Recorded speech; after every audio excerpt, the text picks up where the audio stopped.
الحمد لله المبتدئ بالنعم بارئ النسم منشر الرمم رازق الأمم علمنا ما لم نكن نعلم والصلاة والسلام على نبينا محمد وعلى آله وصحبه وسلم أما بعد فإن أصدق الحديث كتاب الله وخير الهدي هدي محمد صلى الله عليه وسلم وشر الأمور محدثاتها وكل محدثة بدعة وكل بدعة ضلالة وكل ضلالة في النار أعوذ بالله من الشيطان الرجيم بسم الله الرحمن الرحيم قاف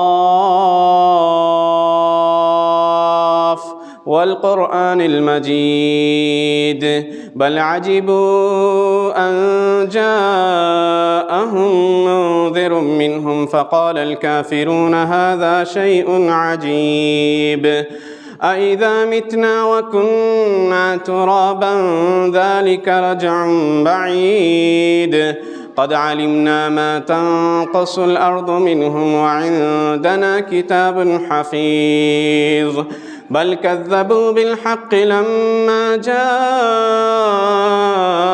فهم في أمر مريج أفلم ينظروا إلى السماء فوقهم كيف بنيناها وزيناها وما لها من فروج والأرض مددناها وألقينا فيها رواسي وأنبتنا فيها من كل زوج بهيج تبصرة وذكرى لكل عبد منيب ونزلنا من السماء ماء مباركا فأنبتنا به جنات وحب الحصيد والنخل باسقات لها طلع نضيد رزقا للعباد وأحيينا به بلدة ميتا كذلك الخروج كذبت قبلهم قوم نوح وأصحاب الرس وثمود وعاد وفرعون وإخوان لوط وأصحاب الأيكة وقوم تبع كل كذب الرسل فحق وعيد أفعينا بالخلق الأول بل هم في لبس من خلق جديد ولقد خلقنا الإنسان ونعلم ما توسوس به نفسه ونحن أقرب إليه من حبل الوريد إذ يتلقى المتلقيان عن اليمين وعن الشمال قعيد ما يلفظ من قول إلا لديه رقيب عتيد وجاءت سكرة الموت بالحق ذلك ما كنت منه تحيد ونفخ في الصور ذلك يوم الوعيد وجاءت كل نفس معها سائق وشهيد لقد كنت في غفلة من هذا فكشفنا عنك غطاءك فبصرك اليوم حديد وقال قرينه هذا ما لدي عتيد ألقيا في جهنم كل كفار عنيد مناع للخير معتد مريب الذي جعل مع الله إلها آخر فألقياه في العذاب الشديد قال قرينه ربنا ما أطغيته ولكن كان في ضلال بعيد قال لا تختصموا لدي وقد قدمت إليكم بالوعيد ما يبدل القول لدي وما أنا بظلام للعبيد وقال الله تعالى في موضع آخر أم حسبتم أن تدخلوا الجنة ولما يأتكم مثل الذين خلوا من قبلكم مستهم البأساء والضراء وزلزلوا حتى يقول الرسول والذين آمنوا معه متى نصر الله ألا إن نصر الله قريب۔ تمام طرح کی تعریفیں، خوبیاں اور برائیاں، ہر طرح کی ستائش صرف اللہ رب العالمین کے لیے لائق ہے، جو تنہا اس کائنات کا خالق، مالک، رازق اور مدبر ہے، جس نے ہمیں اس کائنات کے اندر عدم سے وجود بخشا اور اس کائنات میں زندگی گزارنے کے لیے وہ تمام چیزیں جو ہمارے لیے ضروری تھیں وہ اس نے ہمارے لیے مہیا کر دیا۔ پینے کو صاف و شفاف پانی جیسی نعمت سے نوازا، کھانے کے لیے انواع و اقسام کے دانے اگائے، روزی کے حصول کے لیے دن بنائے، تو سکون و راحت کے لیے رات کو وجود بخشا۔ الغرض کہ اس کائنات کا ذرہ ذرہ رب العالمین کی وحدانیت کی گواہی دیتا نظر آتا ہے۔ اپنی ان ساری نعمتوں کا اتمام اللہ سبحانہ وتعالیٰ نے یوں کیا کہ اس نے ہمیں بیکار نہ چھوڑ دیا۔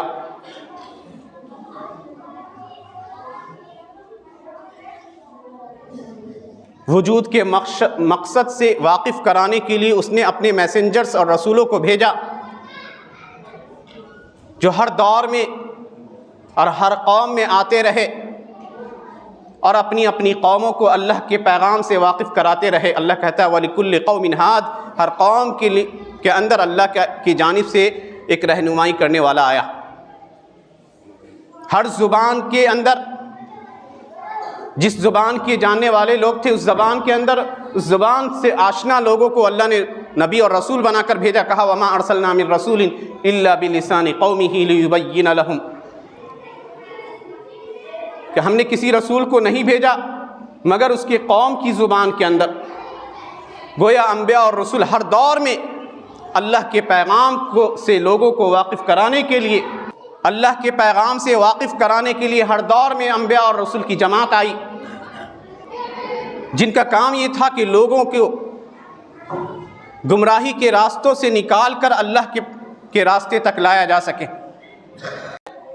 خلقت کے مقاصد سے انہیں واقف کرایا جا سکے۔ اور یہ سلسلہ آخری نبی جناب محمد مصطفیٰ صلی اللہ علیہ وسلم پر آ کر ختم ہو جاتا ہے۔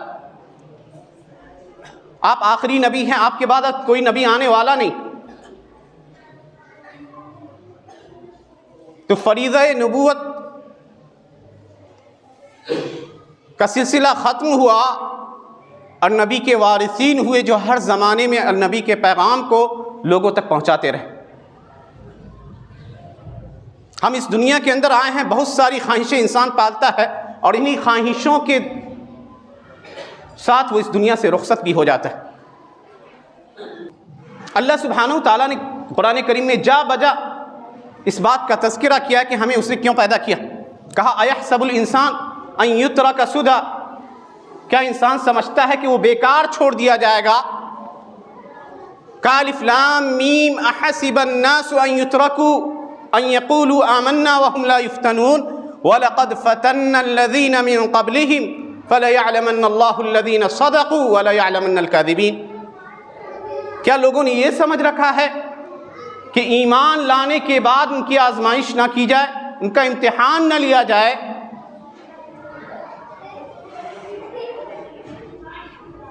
ہم نے ان سے پہلے کے لوگوں کو بھی آزمایا ہے تاکہ ہم جان لیں، اور اللہ سب چیز کو جانتا ہے۔ لوگوں پر حجت پوری کرنے کے لیے اللہ کہتا ہے کہ کون اپنے ایمان میں سچا ہے اور کون اپنے ایمان میں جھوٹا ہے۔ میرے بھائیوں، جس دور سے ہم گزر رہے ہیں وہ دور ہے جس کی خبر اللہ کے نبی صلی اللہ علیہ وسلم نے پہلے دے رکھی ہے۔ سنن ابی داؤد اور ابن ماجہ کی وہ روایت آتی ہے حسن سند کی، پیارے نبی صلی اللہ علیہ وسلم فرمایا ان بین یدی الساعۃ فتن كقطع الليل المظلم يصبح الرجل فيها مؤمنا ويمسي كافرا ويمسي مؤمنا ويصبح كافرا يبيع دينه بعرض من الدنيا، کہ قیامت سے کچھ پہلے ایسے فتنے اٹھیں گے گویا وہ تاریک رات کے پھاہے ہوں، تاریکیوں کا ایک مرغولہ ہو۔ یصبح الرجل فیہا مؤمنا، جس کے اندر انسان حالت ایمان میں صبح کرے گا، ویمسی کافرا، اور کافر کی حالت میں شام کرے گا، ویمسی مؤمنا ویصبح مؤمنا ویمسی مؤمنا ویصبح کافرا، اور بسا اوقات شام کو مومن رہے گا اور صبح کو کافر ہو جائے گا۔ یبیع دینہ بعرض من الدنیا، دنیا کی تھوڑی سی پونجی کے لیے اپنے دین کو بیچ ڈالے گا۔ غور کیجئے اپنے سماج میں، معاشرے میں اور سوسائٹی کے اندر، تو یہ حدیث ہمارے سماج پر منطبق نظر آتی۔ راہ حق کو اختیار کرنا اور اس پیغام کے ساتھ پوری زندگی گزارنا آسان کام نہیں ہے، آسان کام نہیں ہے کہ کوئی انسان آسانی سے کہے کہ ہم بڑے دیندار ہیں، شریعت کے ہر قانون کی ہم پیروی کرتے ہیں، یہ آسان نہیں، کیونکہ شیطان نے وعدہ کر رکھا ہے اللہ رب العالمین سے کہ ہم قدم قدم پر انسانوں کو بھٹکائیں گے، گمراہ کریں گے۔ فَبِعِزَّتِكَ لَأُغْوِيَنَّهُمْ أَجْمَعِينَ إِلَّا عِبَادَكَ مِنْهُمُ الْمُخْلَصِينَ، تیری عزت کی قسم رب ذوالجلال، میں تیرے ان بندوں کو گمراہ کروں گا ضرور بھی ضرور، سوائے تیرے مخلص بندوں کے۔ یہ چنندہ بندے ہوں گے جن کے اوپر کوئی داؤ نہیں چلے گا اس کا، ان عبادی لیس لک علیہم سلطان، میرے بندوں پر تمہارا کوئی داؤ نہیں چلے گا، یہ اللہ نے کہہ دیا تھا۔ آج جس دور سے ہم گزر رہے ہیں، شیطان اپنی سارے دروازوں کو استعمال کر رہا ہے ہمیں گمراہ کرنے کے لیے۔ ابن القیم رحمۃ اللہ علیہ مشہور زمانہ عالم گزرے ہیں، شیخ الاسلام ابن تیمیہ کے جلیل القدر شاگرد، 751 ہجری میں ان کی موت ہوئی ہے۔ انتہائی محترم اور کہہ دیجئے علماء، ان علماء میں جن کو علماء ربانیین کہا جاتا ہے، ان میں بڑا نام ہے اس شخص کا۔ لکھتے ہیں اپنی کتاب بدائع الفوائد اور اغاثۃ اللہفان من مصائد الشیطان، یہ دو کتابیں ہیں، ان کی بہت ساری تصنیفات ہیں۔ ان دو کتابوں میں انہوں نے شیطان کے ان دروازوں کا ذکر کیا ہے جس کے ذریعے شیطان انسان کو گمراہ کرتا ہے، اور جب ہم ان دروازوں کو دیکھیں گے تو پائیں گے کہ ہم کسی نہ کسی دروازے کی چپیٹ میں آ جا رہے ہیں۔ وہ کہتے ہیں کہ شیطان 6 دروازوں کے ذریعے انسان کے اوپر حملہ کرتا ہے۔ پہلا دروازہ شیطان کا یہ ہے کہ جب وہ یہ دیکھتا ہے کہ لوگ اللہ کی وحدانیت پر ایمان رکھتے ہیں، کفر و شرک سے آشنا نہیں ہے، تو وہ سب سے پہلے لوگوں کو اس بات پر آمادہ کرنے کی کوشش کرتا ہے کہ وہ اللہ کے ساتھ شرک کرے۔ تو گویا شرک یہ شیطان کا پہلا دروازہ ہے جس کے ذریعے وہ داخل ہوتا ہے۔ اور آج دنیا میں دیکھ لیجئے کہ لوگوں کی ایک بڑی تعداد اللہ سے منہ موڑ کر اور نہ جانے کن کن چیزوں کو اپنے لیے خدا اور بھگوان اور نہ جانے کن کن چیزوں کا نام دے رکھا۔ لوگوں کی اکثریت گمراہ ہو چکی ہے۔ وَإِن تُطِعْ أَكْثَرَ مَنْ فِي الْأَرْضِ يُضِلُّوكَ عَنْ سَبِيلِ اللَّهِ، اللہ نے کہا کہ اگر اکثریت کی پیروی کرو گے تو اللہ کی راہ سے گمراہ کر دیں گے۔ وَمَا أَكْثَرُ النَّاسِ وَلَوْ حَرَصْتَ بِمُؤْمِنِينَ، اکثر لوگ اگرچہ آپ ان کی ہدایت کے حریص و خواہاں ہو، ایمان لانے والے نہیں۔ شیطان کی اس پکار پر شیطان نے بلایا شرک کی طرف، لوگوں کی ایک بڑی تعداد نے اس کی پیروی کی، چنانچہ وہ مشرک ہو گئے۔ یہ پہلا دروازہ تھا شیطان کا جس کے ذریعے یا اس کی سب سے پہلی خواہش ہوتی ہے کہ لوگ اللہ کے ساتھ کفر کریں۔ مان لیجئے کفر نہیں کرتے، وہ نبی کے پیروکار ہیں، تو یہاں پہ شیطان چالاکی اختیار کرتے ہوئے دوسرا دروازہ کھولتا ہے، اور اس کا دوسرا دروازہ ہے بدعات و خرافات کا دروازہ۔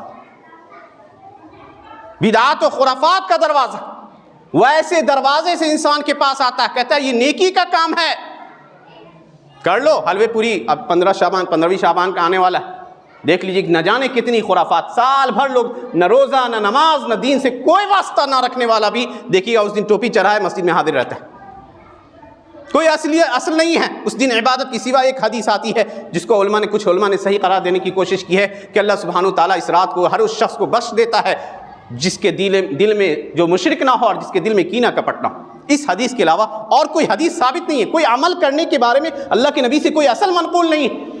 اور لوگوں کی ایک تعداد کو دیکھ لیجئے، وہ کہتے ہیں کہ روحیں آتی ہیں ان کے ہاں، ان کے لیے حلوے بنایا جائے، اور نہ جانے کیا کیا بدعات و خرافات اس دن ہوتے ہیں۔ قبرستان اسپیشلی سجا دیا جاتا ہے، یہ مردوں کا گھر ہے، قبرستان ہمیشہ جانے کی بات آئی ہے، کبھی منع نہیں کیا جاتا، لیکن اسپیشلی کسی خاص دن کو خاص کرنا یہ بدعت ہے۔ یہ اللہ کے نبی کا راستہ نہیں ہے. شیطان ایسے ہی کرتا ہے, وہ اعمال کو اچھے خوبصورت بنا کے لوگوں کے سامنے پیش کرتا ہے تاکہ لوگ نبی کے طریقے سے ہٹ جائیں. اور یاد رکھیے کہ کسی بھی عمل کی قبولیت کے لیے 2 شرط کا ہونا ضروری ہے. پہلی شرط یہ ہے کہ وہ عمل خالص اللہ کے لیے ہو, اور دوسری شرط یہ ہے کہ وہ عمل محمد صلی اللہ علیہ وسلم کے طریقے کے مطابق ہو. اگر ان دونوں میں کمی پائی جائے گی تو وہ عمل اللہ کے یہاں قابل قبول نہیں ہوگا. ہمارے معاشرے کا ایک بڑا طبقہ جو مسلمان کہتے خود کو نہ تھکتا ہے, آج دیکھ لیجئے کیسی بدعات و خرافات میں منہمک نظر آتا ہے. نماز پڑھنا اچھا کام ہے, جمعہ کی نماز 2 کے بجائے کیوں نہیں 4 اور 6 اور 8 پڑھتے ہیں؟ کہیے گا اللہ کے نبی سے ثابت نہیں ہے, تو وہ کام جو آپ کر رہے ہو وہ بھی اللہ کے نبی سے ثابت نہیں ہے. حضرت عبداللہ بن عمر اور ابن مسعود کا وہ قول یاد رکھیے, کہاں پہ انہوں نے کل بدعت ضلالہ وان رآها الناس حسنہ, ہر بدعت گمراہی ہے اگرچہ لوگ اسے اچھا سمجھیں. ہر دین میں نئی چیز جس کو ایجاد کیا جائے, جس کو اللہ کے نبی نے نہیں کیا ہے, جس کو صحابہ اور تابعین نے نہیں کیا ہے, اگر لوگ کرتے ہیں تو وہ گمراہی. یہ دوسرا دروازہ ہے شیطان کا کہ اگر کوئی شخص اسلام پہ ہوتا ہے تو اس کو بدعات و خرافات میں ڈالنے کی کوشش کرتا ہے. اور یہ مصیبت اس کے ساتھ یہ ہے کہ ایسے شخص کو توبے کی توفیق نہیں ہوتی. کہا علماء نے ان اللہ قد حجز التوبۃ عن کل صاحب بدعہ, اللہ نے ہر بدعتی شخص سے توبے کی توفیق کو روک رکھا. توفیق نہیں ملتی, وہ سمجھتا ہے کہ ہم حق پہ ہیں. وہ اہل حق سے, جو لوگ خالص کتاب و سنت کی پیروی کرتے ہیں, ان سے دشمنی برتتا ہے. اور دیکھ لیجیے کیا حالت ہے. حق کے ماننے والے اتنے غم پڑ گئے کہ اجنبی ہو چکے ہیں. وہ کتاب و سنت کی پیروی کرنے والوں کو لوگ نئے نئے القاب دیتے ہیں, نہ جانے کیا کیا گالیاں کھانی پڑتی. پیارے نبی صلی اللہ علیہ وسلم کی وہ حدیث یاد رکھیے, جو حدیث اللہ کے نبی نے خوشخبری دی ہے. مختلف روایات کا خلاصہ آپ کے سامنے آئے گا. حضرت عبداللہ بن مسعود رضی اللہ عنہ کہتے تھے, ترمذی کی حسن درجے کی حدیث, کہا بدأ الاسلام غریبا وسیعود غریبا کما بدأ. اسلام کی شروعات اجنبیت کے ماحول میں ہوئی. اللہ کے نبی نے جب اس دعوت کو عام کیا تو لوگوں کی اکثریت اس کو ٹھکرا رہی تھی. کہا ان قریب ایک دور آئے گا کہ اسلام کی صحیح صورت لوگوں کے ذہن و دماغ سے نکل جائے گی. حق لوگوں کو باطل نظر آئے گا, باطل حق کی صورت اختیار کر جائے گا. اس زمانے کے اندر جو لوگ حق پہ رہیں گے ان کو اللہ کے نبی نے توبہ کی بشارت دی ہے. اور توبہ جنت کے ایک درخت کا نام ہے, توبہ جنت کا نام ہے. الذین آمنوا وعملوا الصالحات طوبی لہم وحسن مآب. جو لوگ ایمان لائے اور نیک عمل کیے ان کے لیے توبہ ہے, اللہ کہتا ہے خوشخبری ہے اور بہترین ٹھکانہ ہے. تو یاد رکھیے میرے بھائیو, اللہ کے نبی سے پوچھا گیا کہ اللہ کے نبی یہ اجنبی لوگ کون ہوں گے معاشرے میں جن کو اس زمانے کے اکثر مسلمان یا کہہ دیے ان کے سماج کا اکثر حصہ ٹھکرائے گا. کہا اللہ کے نبی نے, کہا الذین یصلحون ما افسد الناس من سنتی. یاد رکھیے اس حدیث کی اس عبارت کو, آ رہی ہے دوسری حدیث کے الفاظ بھی. کہا جو لوگ میری اس سنت کی اصلاح کریں گے جس کو لوگوں نے بگاڑ دیا ہوگا. آج دیکھیے معاشرے میں کہ کون لوگ ہیں جو نبی صلی اللہ علیہ وسلم کی سنت کی طرف دعوت دیتے ہیں. دوسری روایت آتی ہے ابن مسعود کی ہی اور عبداللہ بن عمرو بن عاص رضی اللہ عنہ کی. کہا کہ اے اللہ کے نبی یہ اجنبی لوگ کون ہیں جن کو اس زمانے کا معاشرہ اجنبی قرار دے گا. کہا اللہ کے نبی نے ہم النزاع من قبائل من امتی. میری امت کے وہ چند افراد ہوں گے الگ الگ علاقوں میں, کچھ اہل حق ہیں. آج دیکھ لیجیے, حق کو جاننا ہو تو یہ شناخت یاد رکھیے. کتاب و سنت کے پیروکار ہر جگہ کم ہیں. کتنے لوگ ایسے ہیں اس ملک میں کہہ دیجئے جو ایک اللہ کی وحدانیت کی دعوت دیتے ہوں. کتنے لوگ ہیں جو ایک نبی صلی اللہ علیہ وسلم کی سیرت اور صحابہ کرام کے طریقے کے مطابق دعوت دیتے ہوں. آج آپ اپنا محاسبہ اور جائزہ لے لیجیے. تیسری روایت آتی ہے, اور یہ ان لوگوں کے لیے جو اصلاح کا کام کرتے ہیں, خود بھی اچھے ہیں, دین پر جمے ہیں. ابن رجب حنبلی نے لکھا ہے کہ خود بھی دین پر جمے ہیں, اپنا اصلاح کی بھی فکر کرتے ہیں اور لوگوں کی اصلاح کی بھی فکر کرتے ہیں. کہا اللہ کے نبی نے تیسری روایت کے اندر اسی حدیث کے الفاظ ہیں, ناس صالحون فی اناس سوء کثیر من یعصیہم اکثر ممن یطیعہم. کہ یہ وہ لوگ ہوں گے انتہائی نیک ہوں گے. بہت برے لوگوں کی ایک بھیڑ میں چند نیک افراد جن کے لیے بشارتیں ہیں، خوشخبریاں ہیں، جنت ہے، ان کی بات ماننے والے کم ہوں گے، ان کی نافرمانی کرنے والے زیادہ ہوں گے۔ یہ صفات ہیں ان لوگوں کی جن کے لیے بشارت دی ہے نبی صلی اللہ علیہ وسلم۔ اور شیخ الاسلام ابن تیمیہ لکھتے ہیں کہ یاد رکھیے کہ یہ اجنبیت جو پیدا ہو گئی ہے، بہت سارے ہم میں سے افراد ایسے ہوں گے، کسی شہر میں گئے تو اس ڈر سے کہ کہیں کوئی کچھ کہہ نہ دے رفع ذہن چھوڑ دیتے ہیں، ہاتھ پہ سینے پہ ہاتھ نہیں باندھیں گے، ڈرتے ہیں، آمین کہنے سے بھاگتے ہیں۔ کیوں ڈرتے ہو؟ نبی کا طریقہ ہے۔ دنیا اگر اس کو برا سمجھتی ہے سمجھو، کہو کہ اللہ کے نبی نے کیا ہے، ہم اسی لیے کرتے ہیں۔ یہ وہ لوگ ہیں جو اجنبی ہو گئے، حق کو لوگ باطل سمجھنے لگے۔ اگر کوئی آمین کہہ دے تو پوری مسجد میں لوگ چیخ اٹھتے ہیں، لگتا ہے کسی نے غلط کام کر لیا۔ مسجد میں گانے بجے کوئی اعتراض نہیں، موبائل کی صورت میں شور و ہنگامہ ہو کوئی اعتراض نہیں ہوتا، نبی کی ایک سنت پر عمل کیا جاتا ہے تو لوگوں کو برا لگتا ہے۔ تو یاد رکھیں وہ لوگ جو الحمدللہ اس دور میں نبی کی سنت پر ثابت ہیں کہ ان کے لیے بشارتیں اور خوشخبریاں ہیں۔ شیخ الاسلام کہتے ہیں کہ اس اجنبی نبیت کے بعد پھر ایک وقت آئے گا، پھر اسلام اس دور کی طرح کم طاقتور ہو جائے گا جو صحابہ اور نبی صلی اللہ علیہ وسلم کے زمانے میں تھا۔ تو یہ اجنبیت زیادہ لمبا پیریڈ نہیں ہے۔ حضرت عیسیٰ علیہ السلام کی نزول کا واقعہ آپ جانتے ہیں کہ وہ اتریں گے اور اسلام ہی کو قبول کریں گے، اسی طریقے کو جس کو پیارے نبی صلی اللہ علیہ وسلم نے وضع کیا تھا۔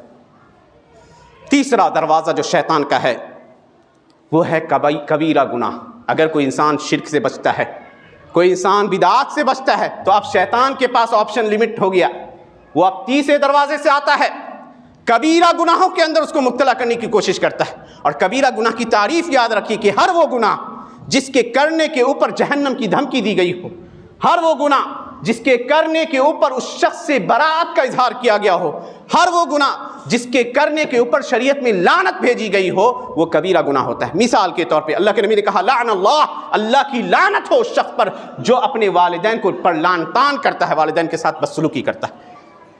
اللہ کی لعنت ہو، لعن اللہ من غیر منار الارض، اللہ کی لعنت ہو اس شخص پر جو زمین کے آڑ کو بدلتا ہے، کسی کی زمین کو ہڑپ لیتا ہے، تو یہ عمل کبیرہ ہو جائے گا۔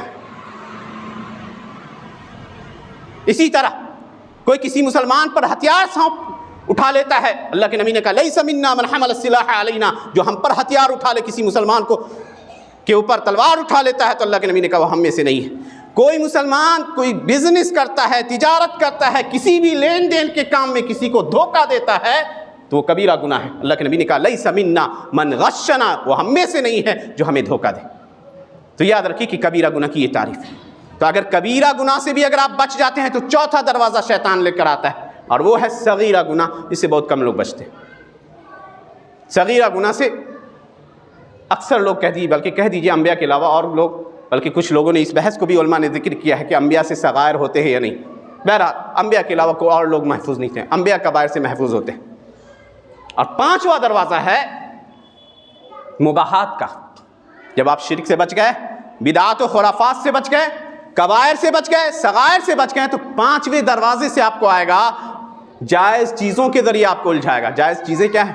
کھانا پینا جائز ہے، لیکن اگر لمٹ سے زیادہ کھائیے گا تو اسی لیے علماء نے لکھا ہے کہ اذا اشبع شرب کثیرا ومن شرب کثیرا نام کثیرا ومن نام کثیرا غفل عن الفرائض، کہا جو زیادہ کھائے گا زیادہ پانی پیے گا، اور زیادہ پانی پیے گا زیادہ نیند آئے گی، اور جو زیادہ سوئے گا وہ فرائض سے غافل ہوگا۔ تو شیطان کا یہ پانچواں دروازہ ہے کہ جائز چیزوں کے ذریعے آپ کو الجھائے گا، فرائض سے غافل کرے گا۔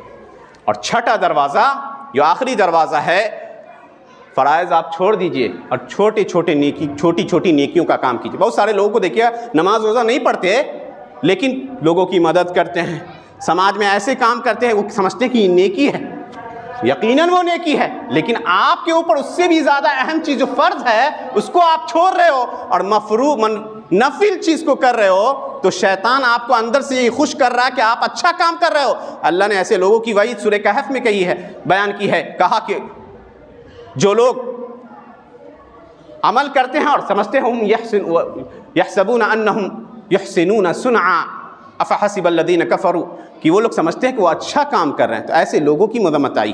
اور ساتواں دروازہ جس سے ہم اور آپ آج شکار ہیں، یہ بات دوسرے علماء نے لکھا ہے کہ شیطان ان 6 دروازے سے اگر نہیں آتا ہے تو 7ویں دروازے سے انسان پہ حملہ ور ہوتا ہے۔ 7واں دروازہ وہ ہے جس سے آج ہم پر دو چار ہے۔ پہلا طریقہ شیطان کا کہ وہ اپنے دوستوں کو یعنی کفار کو مومنوں پر مسلط کر دیتا ہے، کافروں کو مومنوں پر مسلط کر دیتا ہے، وہ ان پر ظلم کرتے ہیں، ان کو ان کے دین سے بھٹکانے کی کوشش کرتے ہیں، ورغلانے کی کوشش کرتے ہیں، اور یہ آج ہم اور آپ دیکھ رہے ہیں۔ انہی صورتوں میں سے دیکھیے ہم پر کیسے اٹیک کیا جاتا ہے، ہمارے ایمان کو کیسے ڈیمیج کرنے کی کوشش کی جاتی ہے۔ اب ذرا چند مثالوں کے ذریعے میں واضح کرنے کی کوشش کروں گا۔ پہلی چیز یاد رکھیے کہ کسی بھی عمل کی قبولیت کے لیے حلال کھانا ضروری ہے۔ اگر آپ حرام کھاتے ہیں تو حرام کھانے سے مال سے جس کی پرورش ہوئی ہو اس کا کوئی عمل اللہ کے یہاں قبول نہیں ہوگا۔ اللہ کے نبی صلی اللہ علیہ وسلم نے فرمایا کہ ایک شخص ہے جو بیابان میں ہے، ریگستان میں ہے، جہاں کوئی انسان نہیں ہے، پراگندہ بال ہے، پریشان حال ہے، دھول سے اس کے کپڑے اٹے پٹے، اشعث رأسہ مغبرۃ القدراء، اپنے ہاتھوں کو اٹھائے ہوا ہے، کہتا ہے یا ربی یا رب، پکارتا ہے اللہ کو، اپنی پریشانی اللہ کے سامنے بیان کرتا ہے۔ اللہ کے نبی نے کہا اگر کوئی شخص ایسے اللہ کو پکارے گا اللہ اس کی پکار پر ضرور لبیک کہے گا، لیکن معاملہ اس شخص کے ساتھ یہ ہے مطعمہ حرام، اس کا کھانا حرام مال سے تھا، ومشربہ حرام، اس کا پینا حرام مال سے تھا، وملبسہ حرام، اس کے کپڑے حرام مال کے تھے، وغذی بالحرام، حرام مال سے اس کی پرورش ہوئی تھی، فأنا یستجاب لذلک، ایسے شخص کی دعا کو اللہ کیسے قبول کرے گا؟ اور اسی لیے یہ حکم ہے مومنوں کو بھی اور رسولوں کو بھی، یا ایھا الرسل کلوا من الطیبات واعملوا صالحا، اے رسولو پاکیزہ روزیاں کھاؤ، حلال روزی کھاؤ اور نیک عمل کرو۔ یا ایھا الذین آمنوا کلوا من طیبات ما رزقناکم واشکروا للہ ان کنتم ایاہ تعبدون، اے ایمان والو پاکیزہ اور حلال روزی کھاؤ۔ دیکھیے ہمارے مال کو کیسے حرام کرنے کی کوشش کی گئی ہمارے ساتھ۔ تجارت کرتے ہیں، سود کو داخل کرنے کی کوشش کی گئی مختلف ذرائع سے۔ بینکنگ سسٹم آیا اور اس کی بھی لمبی کہانی ہے۔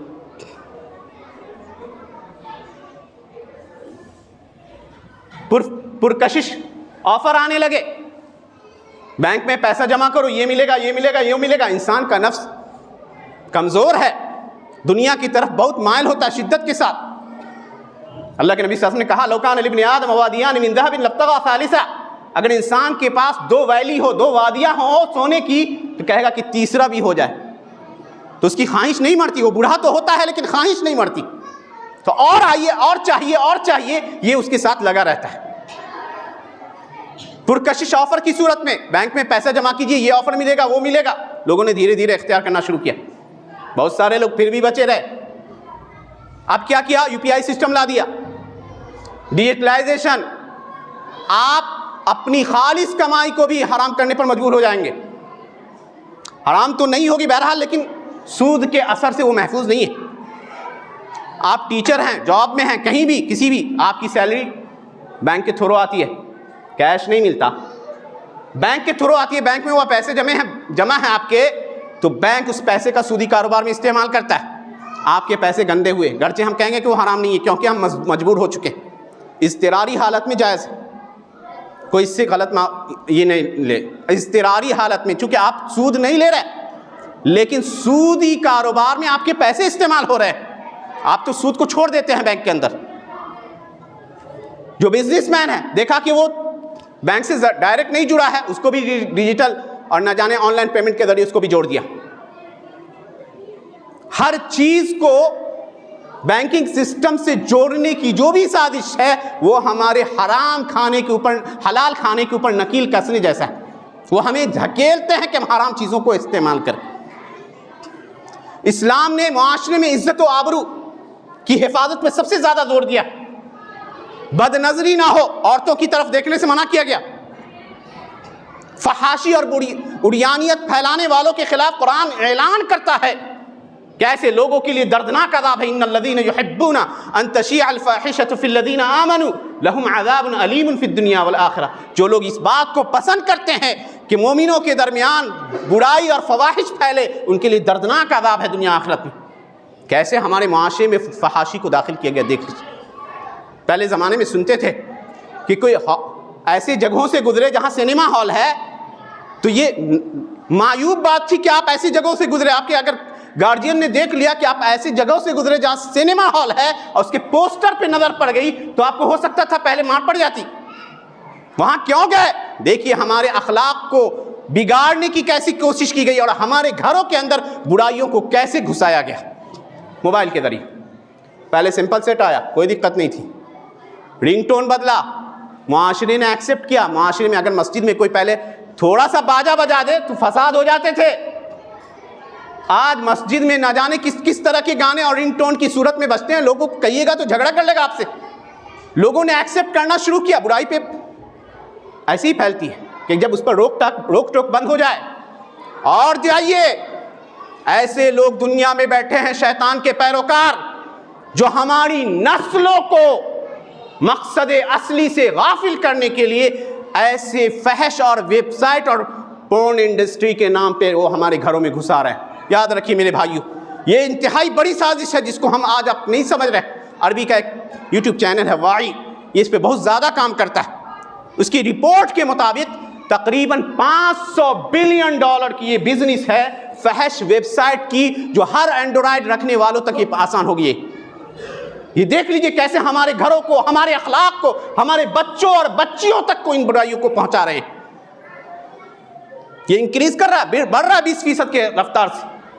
الکوہل انڈسٹری، شراب کی شکل میں معاشرے میں ایسی چیزوں کو رواج دینے کی کوشش کی گئی. ماڈرنائزیشن کے نام پہ لوگوں نے ایکسیپٹ کرنا شروع کیا. کسی مجلس میں شراب کی دوریں چلنے لگی، دھیرے دھیرے معاشرے نے اس کو قبول کیا. الکوہل انڈسٹری جانتے ہیں، بلینوں ڈالر کی انڈسٹری ہے. سود کا کاروبار اربوں ڈالر میں چلتا ہے، $1 ٹریلین کہہ دیجئے.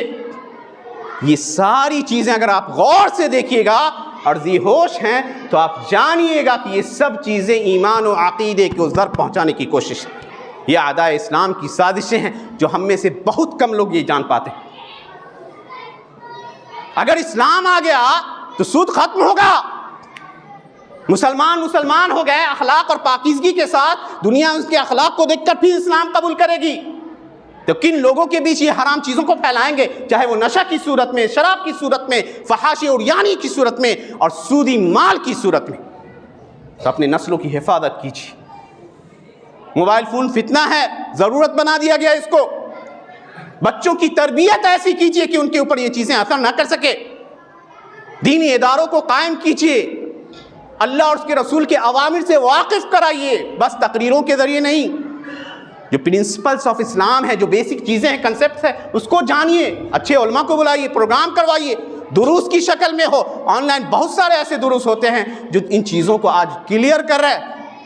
ان چیزوں کو محسوس کیجیے کہ کیسے ہمارے معاشرے کو بے دین بنانے کی کوشش ہو رہی ہے، اور ہماری حالت یہ ہے کہ ہم دین سے دور چلے جا رہے ہیں.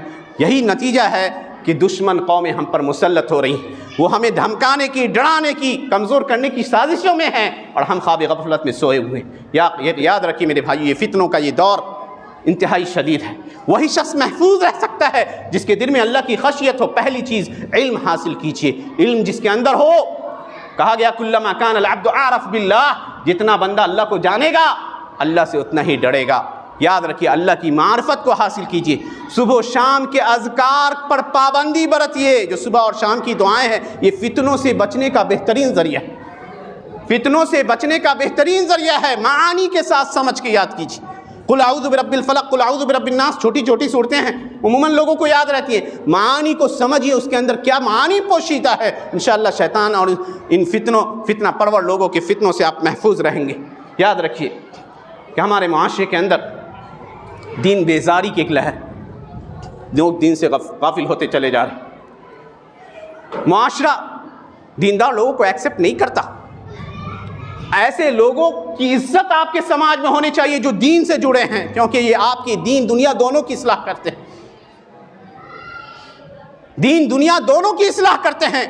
یہ آپ کی نسلوں کی حفاظت کرتے ہیں، آپ کو حرام مال کے کھانے سے بچاتے ہیں، آپ کو نشہ اور مختلف طرح کی چیزوں سے محفوظ رکھنے میں آپ کی رہنمائی کرتے ہیں، اور آپ کی آخرت کی حفاظت وہ کر رہے ہیں. ایسے لوگوں کو معاشرہ عزت دے جو لوگ علم اور مدارس سے جڑے ہوں. اپنے بچوں کو بھیجیے تاکہ جو ذہین بچے جو کالجوں میں جا کر ایک مخصوص نوکری پا کر مطمئن ہو جاتے ہیں، وہ مدرسے میں جائیں، وہ اچھا سیکھے، مدینہ جائیں، دوسرے علاقوں میں جائیں، وہاں سے پڑھ کر ایک رہنما نکلے۔ ابوالکلام آزاد کوئی عام گھرانے کا شخص نہیں تھا، پڑھیے ہسٹری جا کے۔ تو قوم کا لیڈر ایسے نہیں بنتا ہے، اچھے لوگ اپنے بچوں کو مدارس میں نہیں بھیجیں گے، دین کی تعلیم کے لیے نہیں بھیجیں گے، تو نتیجہ یہ ہوگا کہ یہ دین غریبوں کے اندر رہ جائے گا، امیروں سے دور ہو جائے گا، دین بیزاری عام ہو جائے گی۔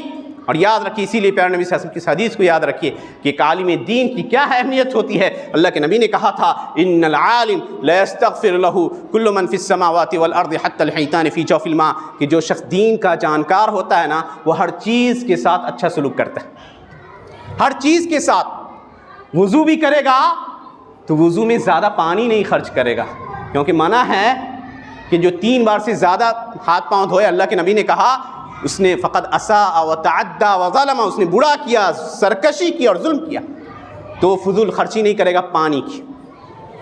جو دین کا جانکار ہوگا وہ ہواؤں کو پراگندہ نہیں کرے گا، جو دین کا جانکار ہوگا وہ جانداروں کے ساتھ بھی بھلائی کرے گا، کیونکہ اللہ کے نبی نے کہا کہ وفی کل قبض رطبۃ صدقہ، ہر جاندار کے ساتھ احسان کرنا یہ صدقہ اور ثواب کا کام ہے۔ جو دین کا جانکار ہوگا وہ بڑوں کی عزت کرے گا، کیونکہ اللہ کے نبی نے کہا لیس منا من لم یوقر کبیرنا ولم یرحم صغیرنا، وہ ہم میں سے نہیں ہے جو ہمارے بڑوں کی تعظیم نہ کرے، چھوٹوں پر شفقت نہ کھائے۔ تو دین کی جانکاری حاصل کیجیے، جب تک ہمارا معاشرہ دین کو صحیح صورت میں نہیں سمجھے گا، ان فتنوں سے ہم محفوظ نہیں رکھ سکتے۔ اور آج دیکھ رہے ہیں آپ کہ کیسے دنیا آپ پر ٹوٹ پڑی ہے۔ وہ حدیث یاد رکھیے، پیارے نبی صلی اللہ علیہ وسلم نے کہا تھا یوشک ان تداعى علیکم الامم کما تداعى العقلۃ الى قصعتها، یاد رکھو کہ قریب ہے کہ ایک زمانہ آئے گا ساری قومیں تم پر ٹوٹ پڑے گی، ویسے ہی جیسے کہ کھانے کے اوپر بھوکے لوگ ٹوٹتے ہیں۔ کہا اللہ کے نبی او من قلۃ نحن یومئذ، کیا اس دن ہم کم ہوں گے؟ کہا کہ نہیں، تم تو بڑی تعداد میں ہوگے، لیکنکم غثاء کا غثاء السیل، لیکن سمندر کی جھاگ کی طرح ہوگے، تمہاری کوئی حیثیت نہیں رہے گی۔ ہمارے وہاں دین ہے ہی نہیں، ہم اسلام کے نام پر ہمیں ستایا جاتا ہے اور اسلام نہیں ہے، یہ بڑا المیہ ہے، بڑا المیہ ہے میرے بھائیوں۔ اسی لیے دین کی بنیادی مفاہیم کو سمجھیے، اپنے بچوں کو پہلے دینی تربیت کیجیے۔ دنیا کا کوئی فتنہ انہیں ہلا نہیں سکتا، دنیا کی کوئی سازش غیروں کی انہیں دین سے برگشتہ نہیں کر سکتی۔ اپنی بچیوں کو دین کی تعلیم دیجیے، کیونکہ الحاد اور ارتداد کی لہریں ان کے اندر زیادہ اٹھ رہی ہیں، جو تعلیم یافتہ گھروں سے نکلتی ہیں تعلیم کے لیے، اور غیروں کی سازش ہے کہ کسی طرح ان کو دین سے برگشتہ کر دیا جائے، انہیں الحاد کی طرف دھکیلا جائے۔ بہت سارے قصوں سے آپ زیادہ واقف ہیں۔ اللہ سبحانہ وتعالیٰ سے دعا ہے کہ اللہ سبحانہ وتعالیٰ ہمیں ہر طرح کے فتنوں سے، ہر طرح کے شر سے ہمیں اور ہمارے معاشرے کو بچائے۔ آمین وآخر دعوانا الحمد للہ رب العالمین۔ اقول قولی ھذا استغفر اللہ لی ولکم ولسائر المسلمین فاستغفروہ انہ ھو الغفور الرحیم۔